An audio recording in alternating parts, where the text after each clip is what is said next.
Hello again. We're in Christianity and the Social Crisis by Walter Rauschenbusch, page 29.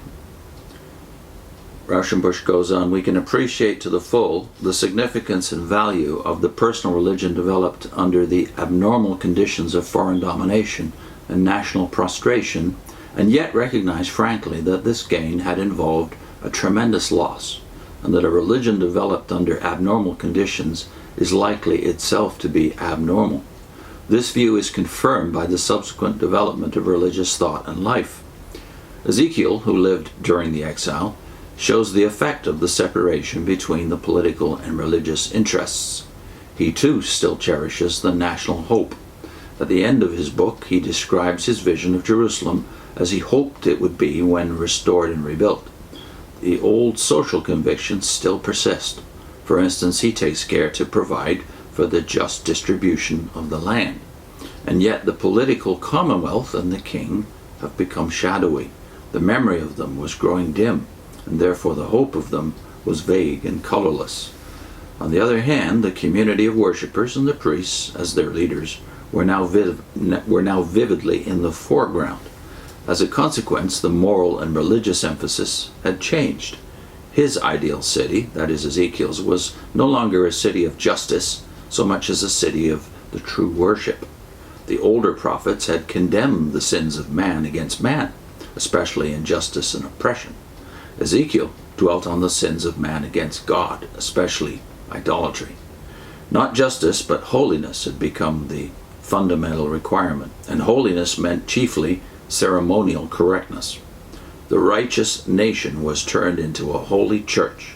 Ezekiel was a prophet by calling, but he was a priest by birth and training. And in comparing his literary style, his outlook on life, and his spiritual power with that of the older prophets, it is impossible to avoid a sense of religious decadence. The classical age was past. Religion had grown narrower and feebler when it was forced back from the great national and human interests into an ecclesiastical attitude of mind. This impression deepens as we follow the little colony of Jewish Puritans who returned to their home and rebuilt the temple and city amid poverty and fear.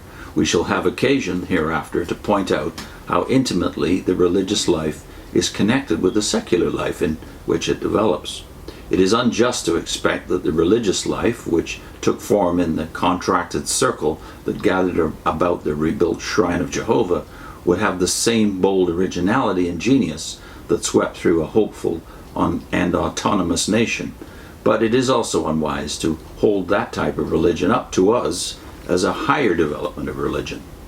It was an earnest, solid community of sifted and picked religious men, with a great preponderance of priests. There was marvelous courage and tenacity, heroic loyalty to conviction, a tenderness of personal piety, and a devotion to religion surpassing that of better times. But on its serious brow, this religion wore a pallid complexion. It became legal, fixed, monotonous, a thing by itself, shut off from the spontaneity and naturalness of the general life. The prophetic voice was hushed, and the prophetic fire died out. The scribe now sat where the prophet had stood, and the sacred book took the place of the living voice. There was a greater insistence on holiness than ever, but the conception of holiness had insensibly been lowered.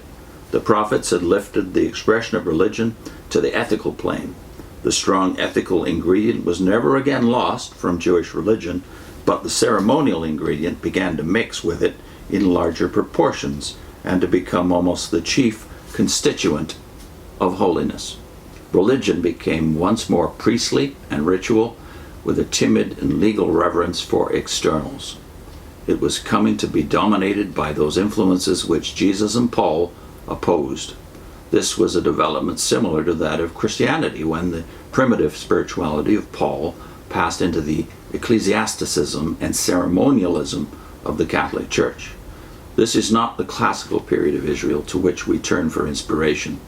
Yet this is the period when personal religion was cultivated and when the teachers of religion did not preach politics but devoted themselves to questions of worship and to church affairs. I've linked to the first of several videos about the work of the great rabbi and theologian Abraham Heschel. And this specific one, the first of the 3 or 4 that are linked together, is on war, the idolatry of might. Now, Heschel was a great believer in the social gospel too, because he made friends with Martin Luther King and actually participated with King in demonstrations in the 1960s. So he saw, as Rauschenbusch sees here, the social side of the religion of the prophets, and therefore wrote a famous book on the prophets. This is about that book, this particular section on war, the idolatry of might, which was accommodated, that is, war was accommodated by the powerful of Israel, but it was denounced by the prophets. Abraham Heschel, war, the idolatry of might. And next time Rauschenbusch goes into the subhead, the prophetic hope of national perfection.